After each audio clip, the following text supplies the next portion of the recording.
Bismillahirrahmanirrahim. Assalamualaikum warahmatullahi wabarakatuh. Alhamdulillahi rabbil alamin.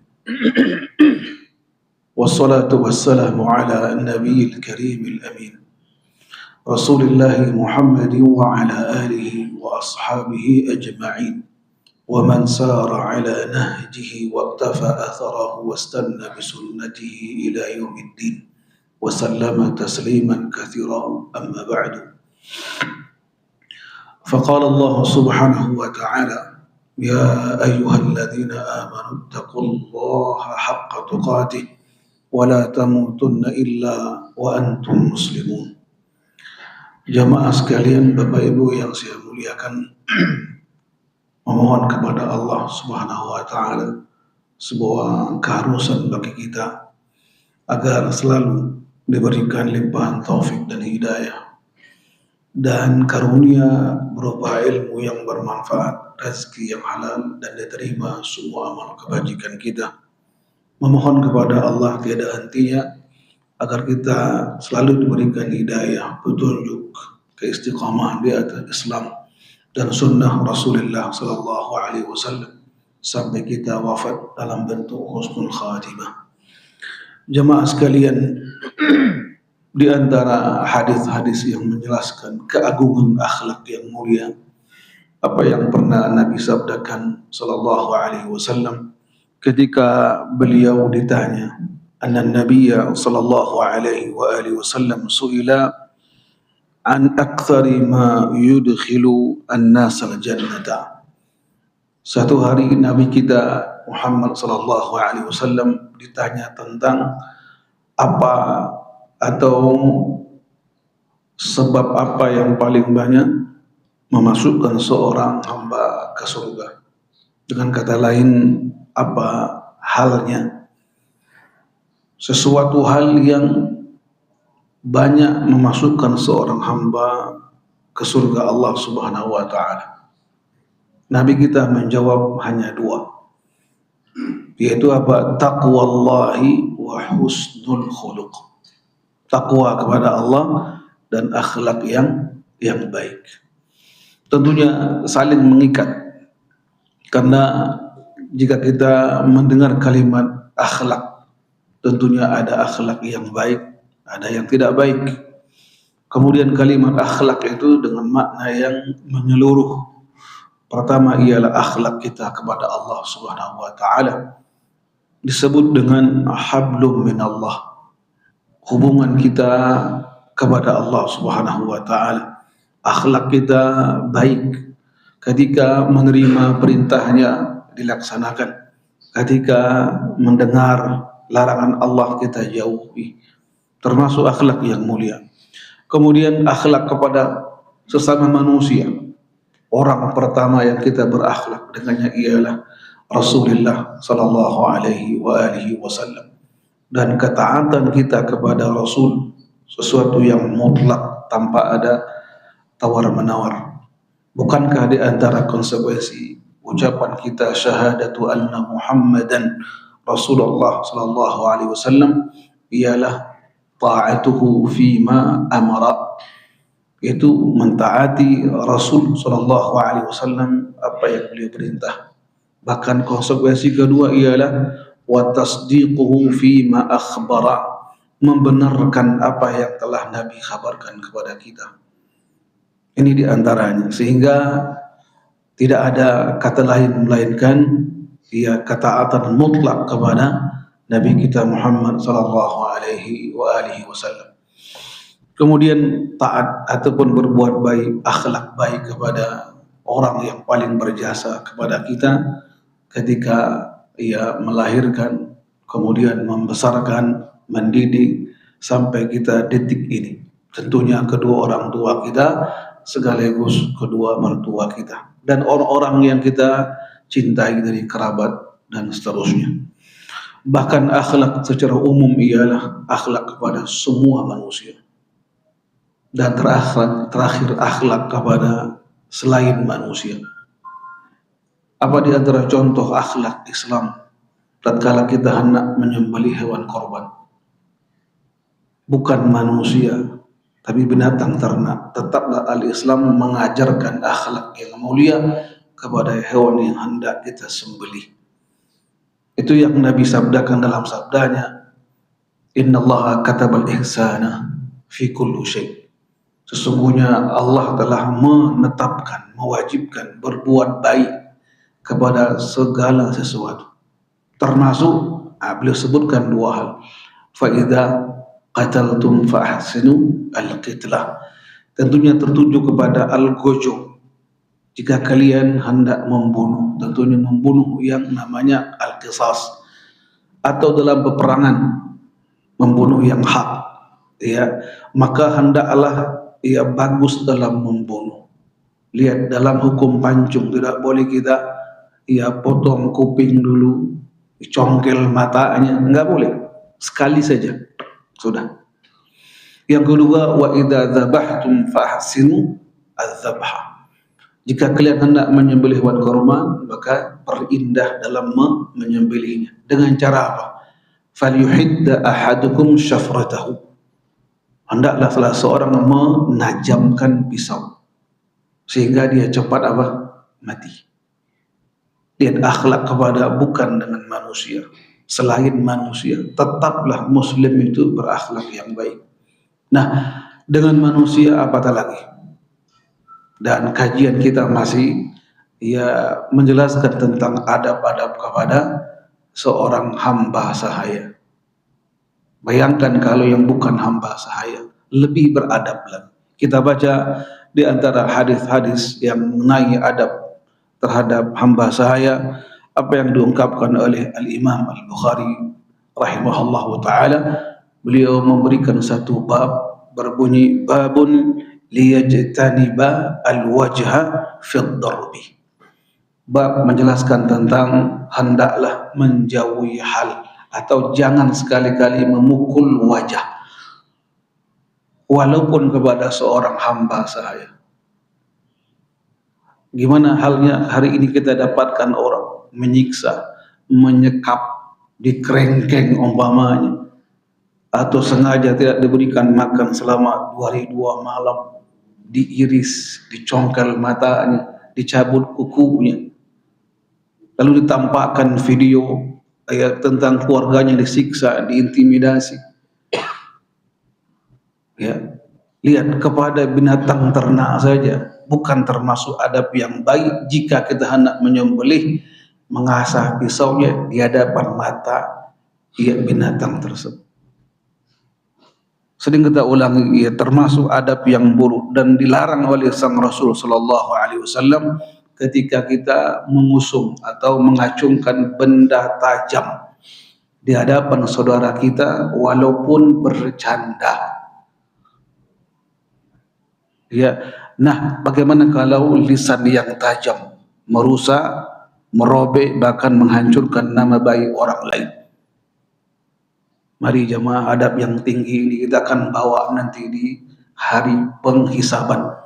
Bukankah Nabi katakan tadi termasuk hal yang membuat seseorang cepat ke surga?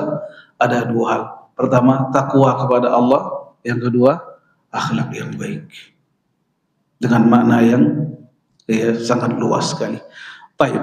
Dari sahabat Abu Hurairah radhiyallahu anhu, dari Nabi kita Muhammad sallallahu alaihi wasallam, beliau bersabda, "Idza daraba ahadukum khadimahu falyajtanibil wajha."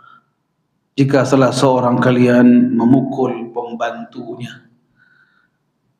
Ya, hari ini apa pembantu selain pembantu? Supir pribadi atau penjaga rumah kita, penjaga kebun kita, atau orang yang kita sewa jasa atau tenaganya. Ya kadang kita berhak dan tepat untuk memukulnya, memberikan pelajaran, teguran. Tapi lagi-lagi Islam menganjurkan jauhilah wajah. Jangan sekali-kali memukul wajah. Itu pun jangan diartikan selain wajah boleh kita tabuk, hancurin, kagak. di mana kita dapatkan satu bab fikih tatkala seseorang boleh memukul kapan dan siapa. Tentunya seorang suami jika mendapatkan istrinya sudah nasyizah, membangkang, dengan 3 level, dengan 3 cara menasihatinya. Yang kedua, jamaah menasihati. Yang kedua, jamaah, ada istri yang sudah tampak ya tanda-tanda dia nusyuz alias membangkang, dia sering meninggalkan kewajiban, bahkan menentang kita, sudah tampak tanda-tanda durhaka. Al-Quran berikan 3 cara. Pertama, nasihati, kagak mempan juga. Yang kedua apa? Pisah ranjang. Kenapa? Wanita istri yang salihah tak akan mungkin mau pisah ranjang. Kenapa? Hilang darinya pahala yang sangat besar, menemani suami tidur apalagi melayaninya. Yang ketiga apa? Wadribuhunna, boleh memukul istri tersebut. Nah, apakah hanya kita ambil teks Al-Quran lalu kita amalkan, pukul sekehendak hati kita, mau bonyok mau patah? Enggak. Dan Nabi kita enggak akan pernah mendiamkan. Dan beliau mengatakan boleh memukul dengan ghairu mubarrih, tidak menyisakan bekas. Bukan di tempat-tempat atau organ tubuh yang ada tulangnya. Tentunya dipukullah tempat yang ada daging, sehingga ketika dipukul tidak menyisakan bekas lebam apalagi luka.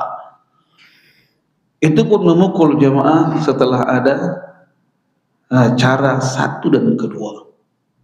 Berarti apa? Alternatif yang ketiga ialah pukul. Pukul pun bukan untuk ta'zib, menyiksa, tapi ta'dibun, memberikan pelajaran. Mari jemaah.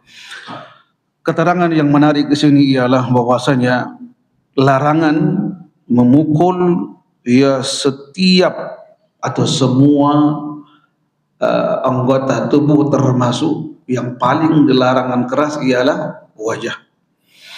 Bahkan wa yadkhulu fi an-nahyi kullu man duriba fi haddin aw ta'zirin aw ta'dibin. Larangan memukul wajah bagi orang yang ketika menegakkan had. Contoh, orang yang minum khamar, dalam Islam itu diberikan had alias sanksi berupa minum khamar jemaah, dan dia mengaku salah. Mahkamah Syariah menetapkan 80 kali cambuk.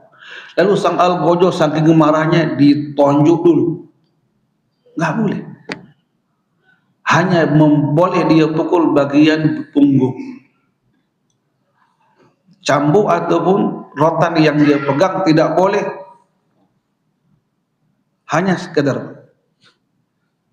Subhanallah, segitu diatur dalam Islam. Nah, yang kedua, jika ada namanya ta'zir. Ini ialah bentuk hukum bagi orang yang menyelisih syariat. Dia dita'zir.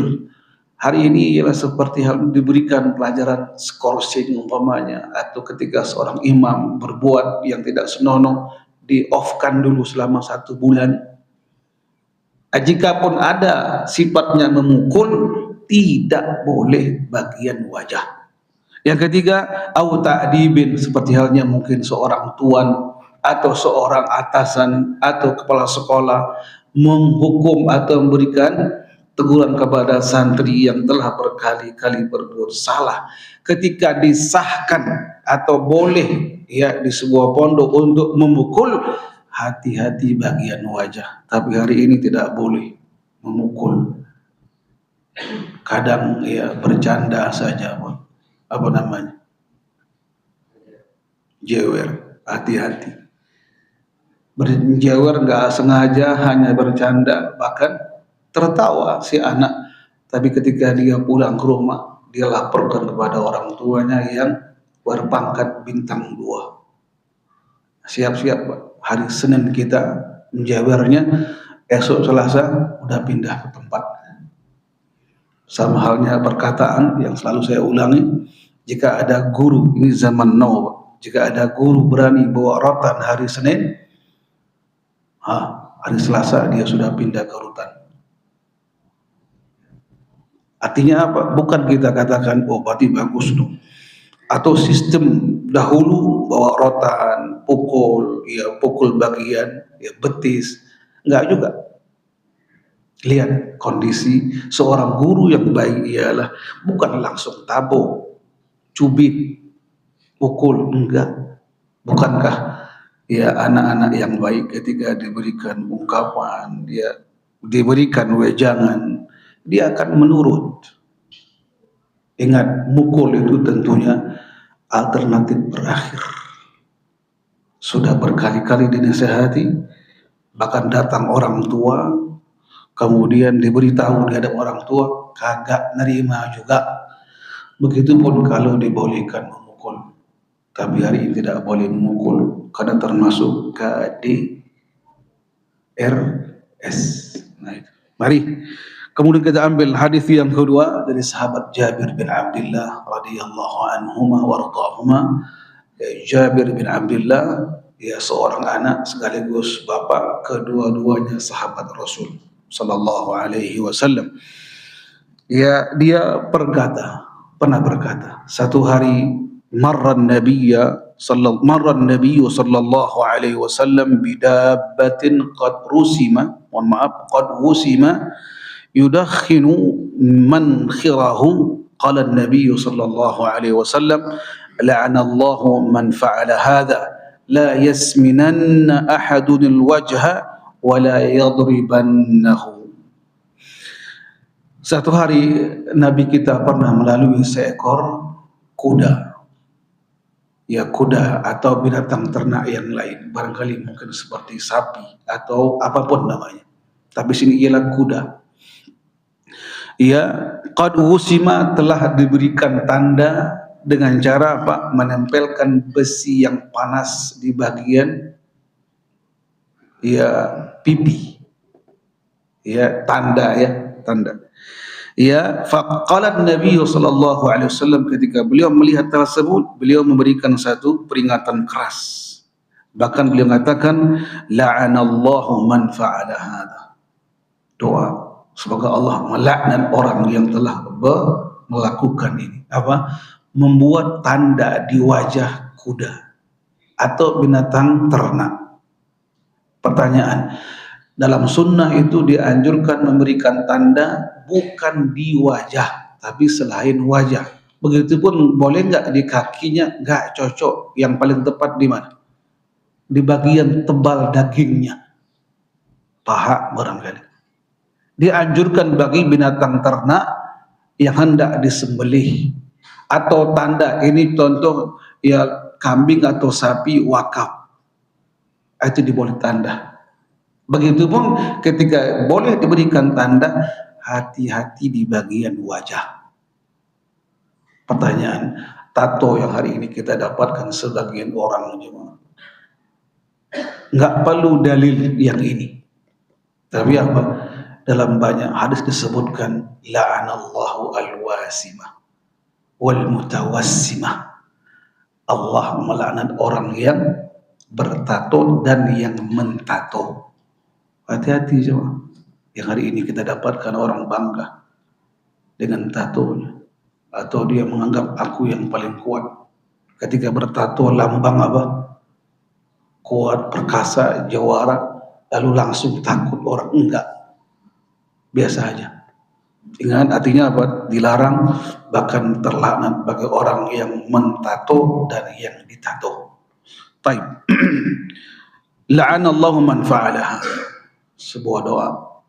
Artinya apa? Semoga Allah melaknat orang yang membuat tanda dengan besi panas di bagian wajah binatang ternak.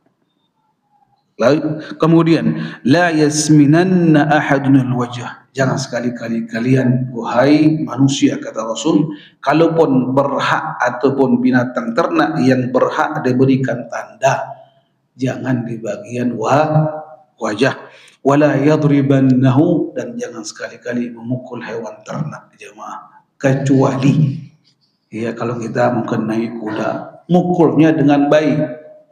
bukan ditonjok, diterjang, apalagi diinjak. Jemaah, contoh apa di antara yang Nabi sabdakan? Binatang-binatang yang berbahaya dan boleh kita bunuh. Apa contohnya? Berbisa, ular umpamanya. Begitu pun ketika membunuhnya jangan congkel matanya, cari bara api, atau digunting daba ekornya, nggak boleh. Sehingga apa yang terjadi ketika wafatnya paman Nabi yang mulia sallallahu alaihi wasallam, Hamzah radhiyallahu anhu wa radahu, dalam peperangan Uhud dimutilasi. Dan tidak boleh kita berlebihan kalau dikatakan dia dibongkar isi perutnya dan ditelan. Betul ada mutilasi seperti mata dicongkel dan dipotong kupingnya. Ya. Yang belum pernah terjadi di sepanjang peperangan orang-orang Arab. Tapi karena kebencian dari pihak Quraisy Mekah, lebih-lebih terbunuhnya orang-orang Quraisy Mekah dalam peperangan Badar, yang membunuhnya ialah paman Nabi Muhammad, Hamzah radhiyallahu anhu. Dendamnya orang tersebut dengan cara dimutilasi. Apa terjadi ketika peperangan habis? Jasad Sayyidu Hamzah ditemui, membuat Nabi menangis dan beliau mengatakan, wahai pamanku, saya akan tuntut satu nyawamu dengan 30 nyawa orang-orang Quraisy Mekah. Dan para sahabat mengikuti. Saya juga. Dengan serta merta Allah menegur ungkapan sang Rasul, dan turunlah sebuah ayat di penghujung surah An-Nahl. Apa ayatnya? Jemaah, lagi blank, belum hafal. Apa ayatnya jemaah? Di penghujung surah An-Nahl yang berbunyi ialah, jika kalian bersabar itu lebih baik. Sebelumnya ialah jika wa in aqabtum, baru ingat wa in aqabtum, jika kalian ingin membalas, fa'aqibu bimithli ma uqibtum bih, jika kalian ingin membalas maka balaslah dengan setimpal, bukan berlebihan. Ini yang pertama. Yang kedua, wala in sabartum la huwa khairul lis-sabirin, jika kalian bersabar itu yang lebih baik bagi orang-orang tersebut. Dan Nabi mengatakan, dan para sahabat mengatakan, nasbir, kami bersabar. Jamaah ditegur langsung oleh Allah Subhanahu wa taala. Mari kemudian hadis yang kedua ialah, ya lumayan panjang, kita akan ringkaskan. Bukan hadis yang kedua, tapi ada bab yang kedua menjelaskan tentang babu man latama abdahu falyu'tiqhu min ghairi ijabin. Ini akhlak yang mulia. Barang siapa yang sengaja memukul hamba sahaya, kemudian hendaklah dia memerdekakannya. Tapi hukumnya bukan suatu kewajiban, tapi semata-mata untuk menebus dosa bagi seorang tuan yang memukul sengaja, apalagi berlebihan. Dari sahabat Hilal bin Yisaf, qal kunna nabi'u al-bazza fi dari Suwaid ibn Muqarrin, fakharajat jariyatun faqalat rajulun syai'an falatamaha dhalika ar-rajulu faqala lahu Suwaid ibn Muqarrin, alatamta wajhaha laqad ra'aituni sabi'u sab'atin wa ma lana illa khadimun falatamaha ba'dana fa'amarahu an-nabiy sallallahu alaihi wasallam an yu'tiqahu. Akhlak yang sangat mulia. Ya, disebutkan di sini bahwasanya Hilal bin Yisaf, kemudian dia bercerita, dahulu kami menjual atau membeli pakaian di toko atau di tempat dagang Suwaid ibnu Muqarrin. Lalu seorang budak keluar dari toko atau rumah tersebut, dan dia sempat berkata dengan kalimat kepada tuannya, lalu tuannya marah dan dia pukul. Yes. seorang tuan atau bos memukul hamba sahayanya. Lalu Suwaid ibnu Muqarrin, lihat, dia mengatakan, dia lalu bertanya kepada Hilal tadi, alatamta wajahha, apakah engkau memukul wajahnya? Dia kata beliau, sungguh saya pernah menyaksikan di satu tempat bersama Rasul sallallahu alaihi wasallam ada 7 orang, saya orang ketujuhnya. Sab'atin, dan tidak ada seorang pembantu melainkan ada 1 orang. Kemudian falatamaha ba'duna, dari 7 orang kami ini ada yang memukul seorang pembantu di hadapan Nabi Muhammad sallallahu alaihi wasallam. Apa terjadi? Nabi langsung menyuruh kepada yang memukul tadi, merdekakan segera. Jemaah, untuk apa? Untuk menebus dosa. Bayangkan, tuan yang punya hamba, kita yang punya pembantu umpamanya. Kalau kita sembarang memukul, apalagi bagian wajah, termasuk dosa. Lalu bagaimana kalau kita jamaah, kita tahan gajinya selama 3 bulan, dipaksa bekerja 12 jam non-stop, satu kesalahan dihabisin, dicaci maki, alangkah besarnya dosa. Lihat apa yang disaksikan oleh sahabat yang mulia ini. Di hadapan sang Rasul ada seorang tuan memukul hamba sahayanya, bagian wajah tentunya. Nabi langsung mengatakan, merdekakan hamba tersebut. Untuk apa? Untuk menebus dosanya. Bayangkan jemaah, saya ulangi kembali, seorang tuan yang memiliki hamba, ketika dia pukul wajahnya, Nabi murka. Caranya ialah merdekakan segera. Jemaah yang Allah muliakan, dan dalam hadis yang lain disebutkan ialah hampir sama, bahwasanya disebutkan di sini anaknya Suwaid bernama Muawiyah berbuat juga, lalu ayahnya Suwaid bin Muqarrin menjelaskan bahwasanya, lihat, murha falyu'tiquha, salah seorang kerabat dari Muawiyah ini memukul juga, atau dia yang memukul hamba tersebut. Lalu apa terjadi? Nabi katakan, wahai fulan bin fulan, merdekakan hamba kalian ini. Taib, dikatakan, ya Rasulullah, kami enggak punya pembantu atau budak, hanya dia saja. Kata beliau, falyastakhdimuha, jadikan dia seorang pembantu, bukan hamba sahaya. Berarti kalau pembantu, jika dia bekerja, berikan upah. Kemudian di penghujung sabda mengatakan, fa idza staghnau khallu sabilaha, jika kalian tidak lagi membutuhkan pembantu tersebut, lepaskan atau biarkan dia pergi. Jamaah yang Allah muliakan, begitu indahnya akhlak Islam tersebut.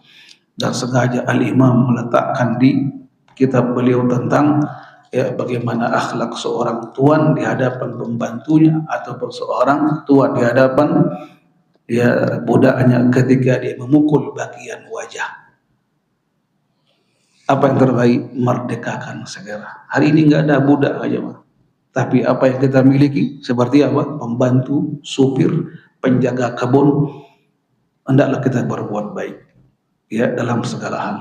Kita ulangi kembali, berbuat baik kepada bukan manusia aman dianjurkan, apalagi kepada manusia. Semoga ada manfaatnya jemaah, dan kita mohon kepada Allah agar diberikan akhlak yang mulia dan hati yang lembut serta perasaan yang baik, dan kita menjadi hamba yang baik, hamba yang memiliki akhlak yang mulia, yang kita berharap kepada Allah Subhanahu wa taala. Allah bukakan kita pintu surga yang seluas-luasnya dengan 2 pintu, dengan 2 cara tadi. Takwa kepada Allah dan memiliki akhlak yang baik. Barakallahu fikum jami'an. Wa jazakumullahu khairal jazaa. Subhanakallahumma wa bihamdika asyhadu an la ilaha illa anta astaghfiruka wa atubu ilaik.